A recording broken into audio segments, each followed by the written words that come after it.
There have been op-eds, there have been tweets, there have been live interviews. The latest to weigh in is Atlanta-based rapper Killer Mike. Now, this artist, this man is no stranger to social commentary about police. I want you to just listen. We're going to play a little snippet from his 2012 song called Reagan.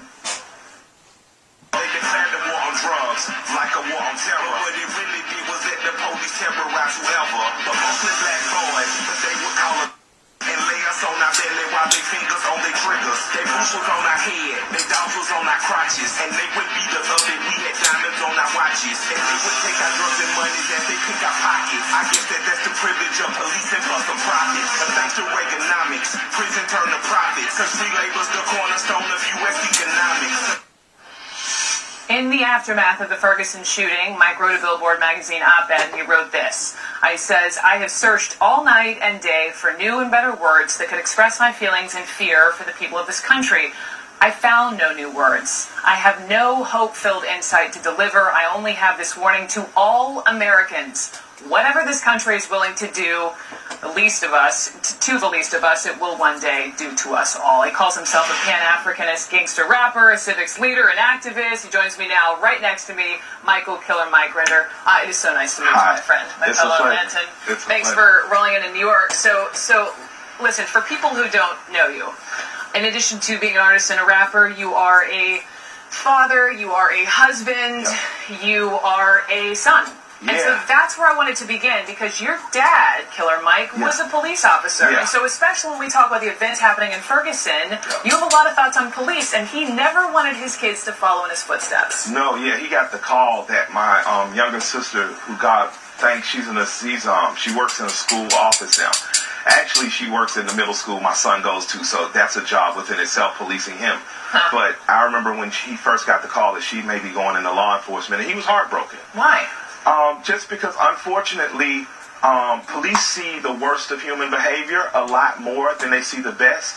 And I think it beat him up as a really young man. I think he left for those reasons and having more children. And I really, friends of mine whose dads were police officers, some of their dads were killed on the jobs. So, it's not an easy role. And I hold police in a high and honorable, position. Yeah, it is, because it's so difficult to be. Most policemen are working class guys. Let's be honest. Most policemen come from the salt of the earth in America. Most of them are ex-soldiers or from the communities they police, ideally. And so shouldn't they know the issues and know the people in their community? They should, and they used to. And what changed? The culture of policing is changing. It's becoming more militarized. They're getting old military weapons. They're using kids that are fresh out of the military and using military tactics. We have essentially gone from being communities that were policed by people from the communities to being communities that are policed by strangers, and that's no longer a community. That's an area that's under siege. But these tactics, this isn't new. These pictures, and I think what makes it different is the crowds, all of the people, the violence, the arrests, and everything else. But what is it that you think about what happened in Ferguson, and what is it now, 10, 11 days ago when Michael Brown was shot and killed? Why are we all talking about this? Because we could talk about Chicago every day. I could tell you, I could read all kinds of names of young people who've been shot and killed. Why Ferguson? This seems very gratuitous. It is very, there's no gun found on the child. If there are no burns or gunpowder close, it says that they weren't in close proximity. And everything, my grandfather taught me, if it walks like a duck and it quacks like a duck, there's probably a duck behind that bush. And the consciousness of this country does not agree with this shooting. I don't think it agreed with Sean Bell. I don't think it agreed with Amadou Diallo. I don't think it agreed with Garner. I don't think it agreed, but I think that this is a child. This was a college-bound child. This was a child that had done childish stuff. Children shoplift. Children act like gangsters and robbers. Children do stupid stuff, but no one could go to bed at the night of finding out about this young man's murder comfortable that a child had been shot up to or more than 6 times in a defensive position. I think it speaks to a bigger picture, which is the Black Man in America in 2014. Talked to a lot of people about that. Spike Lee said there is a war on the black male. I want you to listen to what he said. Take a listen. But I just think there's a war on the black male, and it's tearing the country apart. In my opinion, it's educational system, it's the prison system, it's for these young black men growing up with no hope. So I think it's systematic. And we get blinded to think that, oh, because we have Oprah, we got Michael Jordan, we got LeBron, we got Beyonce, we got Jay-Z, like everything's okay. And I'm not trying to give any disrespect to the great individuals I just named, because many of them are my dear friends. But they are the exception. The black underclass is growing every single day. Do you agree? I agree with that, and I'd like to expound on that. That this is a black male issue. It has been for all my 30-something years on life, and I refuse to let you only think about that.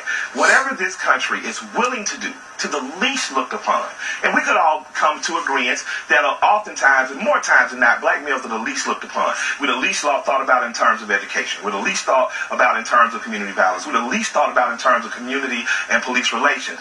But whatever this country is willing to do to them, to black people, to those males, will eventually happen to all Americans. So I'm saying to America, if they will violate the rights of an 18-year-old African-American child, what's going to happen with anyone? The president spoke out the other night about this for the second time, and he pointed out there is a perception and then there is the reality. And keep that in your mind while I read this tweet that you retweeted. Somebody tweeted to you, Mike, this quote-unquote thug life trend has to end. It serves to fill cemeteries and prisons for foolishness. I mean, you yourself on your Twitter page refer to yourself as a gangster rapper. Yep. You are Killer Mike. Yep. How does that not, further extend and improve the president's point that there is a perception out there? Well, first, let's say I am Killer Mike because I kill microphones, and I trust that people are intelligent enough to get it. You got it. So if you don't get that, then that's probably where we're going to end our intelligence conversation, because I trust Americans to be smart. Killer Mike is a gangster rapper. Before I get to the gangster rapper part, which is kind of tongue-in-cheek, I say, I'm Michael Render. I like my woman, weed, polo, and politics. I pretty much let you know what my political agenda are. It's close to my family, close to medicinal marijuana, and I follow politics as a hobby. When I say I'm a Pan-Africanist gangster rapper, I'm a Pan-Africanist in that I think that the African diaspora from West Africa to the Caribbean to North America should be working wholeheartedly to fix our own problems. That means Atlantans should be donating money to Haiti, should be donating money to West Africa, and what we shouldn't be doing is worrying about how people perceive us. And in terms of a gangster rapper is just code word for, I say, very harsh, real, and brutal stuff, just like the stuff my dad saw on the street when he was a cop. But at the end, I offer some type of resolution, just like at the end of Kingian Nonviolence, which teaches you the 6 steps. At the end, there's always reconciliation. It's interesting you bring up Atlanta and how Atlantans should help others. Atlantans should also help Atlantans. And so I want to take a quick break because I think what you're doing at this barbershop is fantastic in terms of what's happening in the community and how others could be doing the same. But also I want to ask you, and this is what we'll do on the other side of the break, what happens if, going back to what's happened in Ferguson, if this officer is not arrested? What happens then? Stay with me. Killer Mike, live on CNN. Just a quick reminder as we're watching the situation in Ferguson, Missouri here now, 12 days after 18-year-old Michael Brown was shot and killed. We can tell you that the Attorney General, Eric Holder, is there on the ground watching, waiting to see if he'll make public comments. We'll bring it to you if and when he does. Meantime, sitting to my right here is activist and hip-hop artist Michael Killer Mike Render, and we've been talking about a lot as pertains to your life as a son of a police officer, what you think about black men in America and what's happened in Ferguson. Quickly, what I love about your story, too, is that you believe in barbershops in the African-American community. There's one right by the Atlanta airport, and you believe you can have your finger on the pulse of what's happening in the community. You can help other, black people with jobs, with the economy. I'm curious if you have police officers roll through there, and what's the interaction? Absolutely. I have a Atlanta marshal. I have 2 Fulton County sheriffs.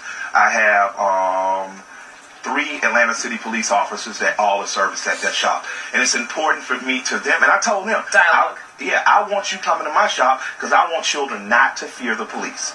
I want you coming to my shop because I want people knowing your people and they can actively engage. Our shop got broken into about a week before I left out for tour. Fulton County showed up prompt. Fulton County showed up on time. And I have built a great rapport with Fulton County in particular. So important. Yeah. So important.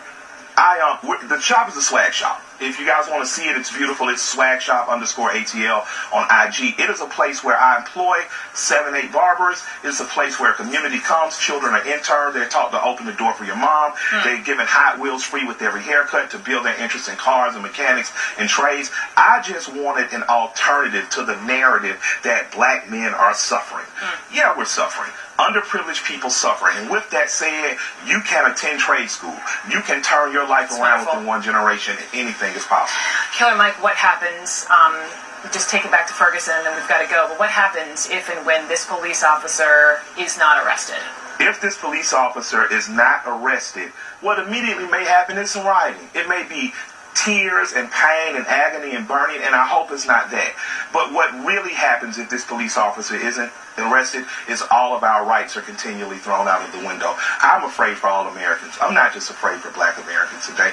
I'm afraid for all Americans, because whether it's this situation with this particular policeman in Ferguson, or illegal traffic stops, or a policeman asking you questions that directly interfere with your Fifth Amendment rights, things have gotten so lax to the point that we all have an apathy that we aren't on the case about the people we vote into office, meaning mayors, the people they appoint, police chiefs, and the people that are hired police. We as Americans have to be more vigilant about policing the people that we pay to protect and serve us. Killer Mike, thank you. Thank you so much. Thank you. Anderson Cooper joins me live from Ferguson. Next, you're watching CNN Special Live Coverage.